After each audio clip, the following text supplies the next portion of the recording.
Hi friends, और आज हम पढ़ेंगे सीरीज रेजोनेंस। आज हम श्रेणी अनुनाद के बारे में पढ़ेंगे जो कि एसी सर्किट के अंतर्गत आता है। तो आज हम श्रेणी अनुनाद के बारे में पढ़ेंगे और उसकी कुछ शर्तें और विशेषताएं के बारे में जानेंगे। ठीक है दोस्तों, तो चलते हैं। सबसे पहले मैं श्रेणी अनुनाद के लिए एक सर्किट बना लेता हूं।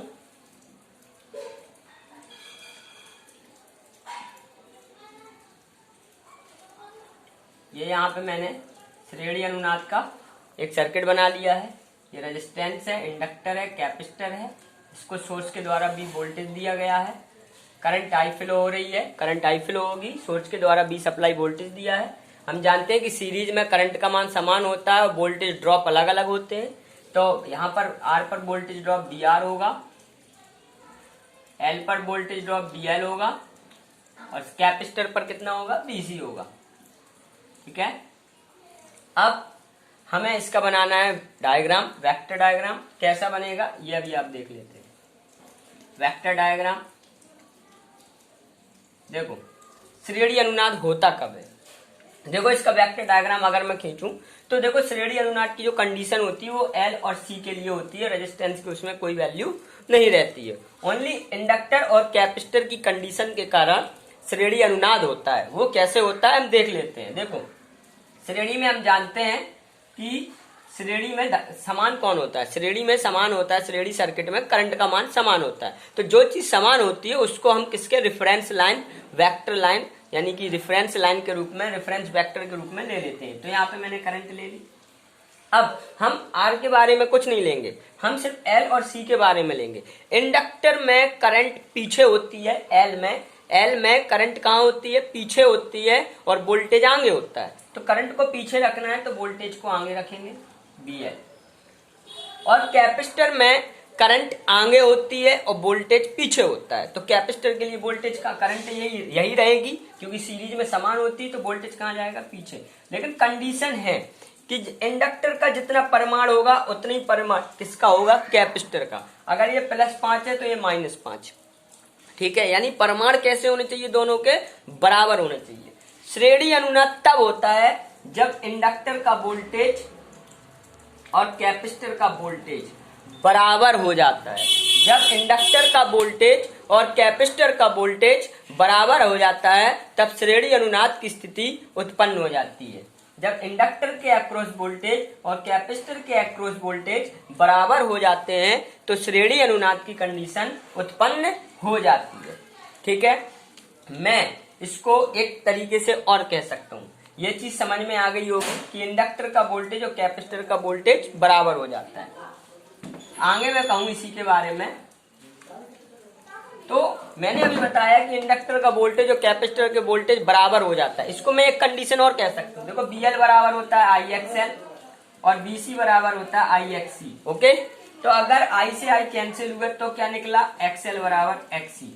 मतलब एक कंडीशन और बोल सकता हूं मैं कि जब इंडक्टर का प्रतिघात, reactance of inductor and reactance of capacitor is equal, when reactance of inductor is equal to reactance of capacitor, बराबर हो जाएगा, तब क्या होगा, रेजोनेंस की कंडीशन उत्पन्न हो जाएगी। यानी जब इंडक्टर का प्रतिघात और कैपेसिटर का प्रतिघात बराबर हो जाते हैं तो श्रेणी अनुनाद की स्थिति उत्पन्न हो जाती है। इतना समझ में आ गया होगा। अब हम इसके बारे में चलेंगे, इसकी शर्तें क्या होती हैं। ठीक है, देखते हैं आगे इसकी शर्तें, एक एक करके देखते हैं। कंडीशंस क्या होंगी, क्या कंडीशंस होंगी, तो सारी कंडीशंस देखते हैं। नंबर एक कंडीशन क्या निकली है। अच्छा हाँ, कंडीशन से पहले हम इसकी फ्रीक्वेंसी के बारे में पढ़ लें, रेजोनेंस फ्रीक्वेंसी। हम इसकी रेजोनेंस फ्रीक्वेंसी के बारे में पढ़ लें। रेजोनेंस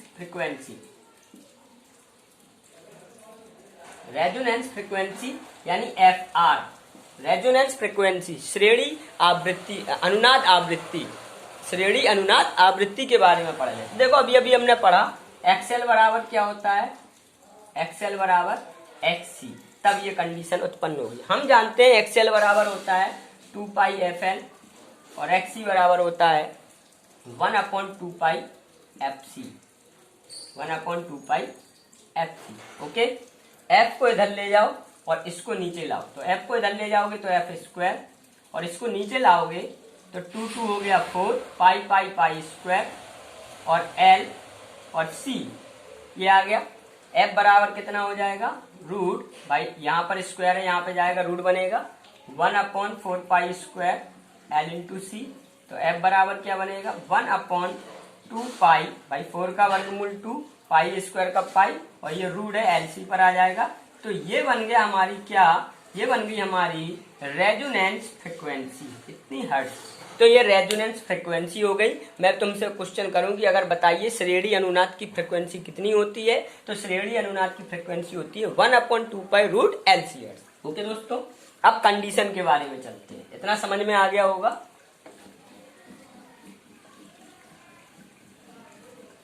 अब चलते हैं कंडीशंस के बारे में। कंडीशंस क्या रहेंगी वो भी देख लेते हैं।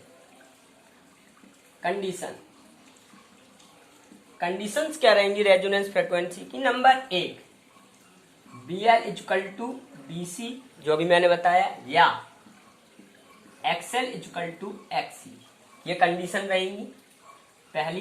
दूसरी कंडीशन देखो, श्रेणी में धारा का मान कैसा होता है, अधिकतम होता है, क्योंकि करंट बढ़ती नहीं है, नहीं बढ़ती ना, तो करंट कैसी रहेगी, मैक्सिमम।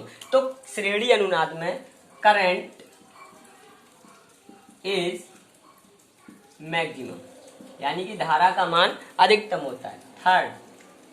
थर्ड, अब जब करंट ज्यादा है तो इसका मतलब प्रतिबाधा कैसी रहेगी, कम। जब करंट ज्यादा है तो प्रतिबाधा कैसी रहेगी, कम, क्योंकि प्रतिबाधा का काम क्या होता है, करंट को रोकना, है ना, करंट को रोकना। अगर करंट का मान ज्यादा है तो इसका मतलब है करंट ज्यादा तभी है जब इम्पीडेंस का मान कम है। ठीक है, तो इम्पीडेंस मतलब प्रतिबाधा का मान कम है। प्रतिबाधा का मान कैसा होता है, कम होता है। Impedance is minimum, impedance is minimum, यानी कि प्रतिबाधा का मान कम, या कह सकते हैं impedance is low, impedance is low, current is high. Current का मान ज्यादा होता है और इम्पीडेंस का मान कम से कम होता है। ठीक। फोर्थ कंडीशन होती है Z = R। ये कहां से आया, मैं आपको बता दूं। देखो, Z बराबर होता है, श्रेणी के लिए मैंने पढ़ाया था, श्रेणी की प्रतिबाधा RLC तीनों की पढ़ाई थी कि R² बराबर होता है XL - XC का होल स्क्वायर। और वी नो डैट अभी पढ़ा है XL = XC। देखो XL = XC, तो या तो मैं XL की जगह XC रख दूं, ठीक, या XC की जगह XL रख दूं। तो Z = √R² plus XL - XL। भाई मैंने XC की जगह XL रख दिया, XL से XL खत्म, तो ये क्या आ जाएगा 0। तो Z बराबर √R², भाई ये 0 हो जाएगा, तो Z बराबर R। तो एक कंडीशन ये निकल आई कि एक कंडीशन ये निकली कि श्रेणी अनुनाद परपथ में Z बराबर R, यानी कि जो प्रतिबाधा होती है वो उसके रेजिस्टेंस के बराबर होती है। तो ये हमारा फिनिश हो गया क्या, श्रेणी अनुनाद। ओके दोस्तों, तो आज हमने रेजोनेंस खत्म किया है और ये इंपॉर्टेंट टॉपिक भी है श्रेणी सीरीज रेजोनेंस। तो प्लीज ये सब चीज नोट कर लें, और अगर हमारी वीडियो अच्छी लगी है तो लाइक करें, शेयर करें, सब्सक्राइब करें और बेल आइकन जरूर दबा दें ताकि हमारी हर वीडियो आप तक पहुंच सके। ओके दोस्तों, अब कल से अपना स्टार्ट होगा मल्टीफेज सिस्टम। आज के लिए इतना ही काफी है। Thank you.